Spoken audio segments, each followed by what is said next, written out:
Hello and welcome to week 21 of the Advanced Olympic Distance Training Plan from Scientific Triathlon.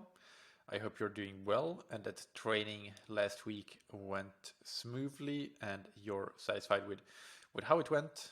We are now officially in our first taper week, so volume comes down significantly, and especially the first few days, the first couple of days, we take it really super easy to recover freshness and recover mentally as well as physically, and then we gradually add in a bit more volume and intensity over the course of the next 5 days. But overall, volume is still quite low compared to your average and what you have been doing in the last month or two with 11 hours, and the range is anywhere from 9 hours 15 to 11 hours 15. So not much room in terms of increasing duration, but certainly in terms of decreasing. And that is something that I do want to point out, that if you are not feeling refreshed and recharged after Tuesday, then taking some additional time off might be useful, or at least shortening or reducing the intensity of some workouts. Definitely skipping things like an optional workout and using adjustable duration options is something I would absolutely recommend. But keep in mind that freshness is now the priority. Pretty much all the fitness is already in the bank by the time you get to Friday.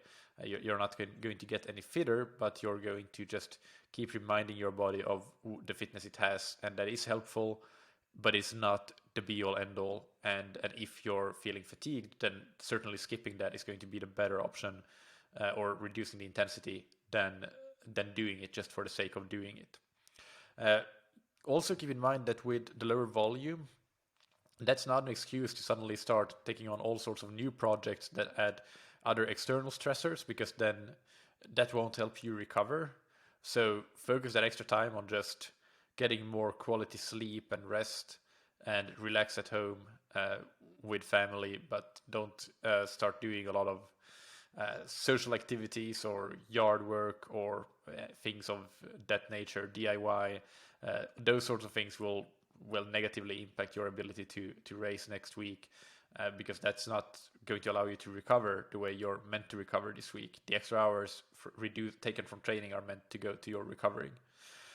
And finally, if you are somebody that do feel refreshed and recharged, especially after the first couple of days of the week, which are really easy, then it's easy to get into the temptation of doing the hard workouts too hard, because you just feel so strong and you feel that you have all this energy in you. Also, volume is lower, so that helps. But don't do that. Avoid that temptation and just do them as hard as prescribed, no harder, because you won't get any better benefits. And keep in mind that we already said that most of your fitness is already in the bank, so it's more about just reminding the muscles of going quite hard, but you don't need to overdo that. You don't want to overdo that, because then you'll just be unnecessarily fatigued on race day, even if you don't feel it, but you won't have your optimal performance there. So you want to have some intensity, but not excessive. That's the point of the taper period. And as we talked about as well last week, make sure that you finalize your race plan and your race logistics plan, packing lists, and all those things, and check that you have everything you need, that everything is ready. Maybe you need to tune your bike, get it into a mechanic, and do that if that is the case. There are many things that you might need to check on, so do all of that, get prepared. Don't let any surprises surprise you next week when you have too little time left to fix them. Now, finally, in terms of workout highlights, the most important ones are, of course, the rest day on Monday and the super easy run, 30 minutes on Tuesday, because this is what it's about now. It's about recovering. It's not about going harder than or more than what is prescribed.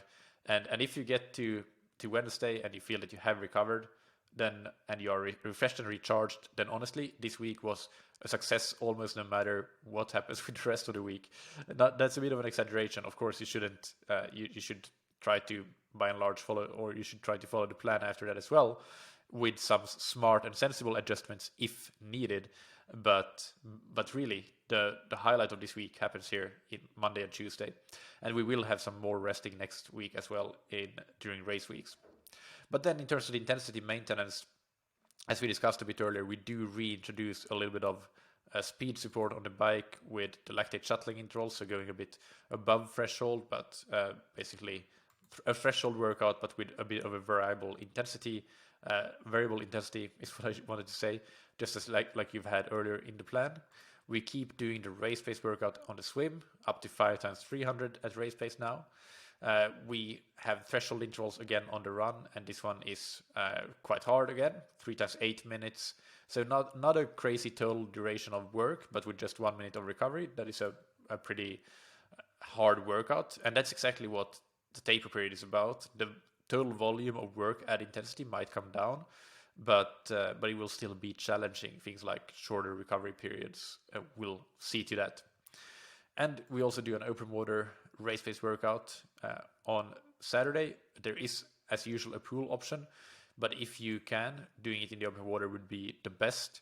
And definitely, if you haven't been to the open water yet, and there is any chance of going into the open water on Saturday, do take that opportunity, because it is different from pool swimming, and you will never be able to get the absolute best out of yourself in an open water swimming performance by just training in the pool. And I realized for some races, depending on the time of year and so on and where you live, it might simply not be possible. That's okay, you just do the best you can. But don't skip doing the open water swimming for the reason of just being lazy.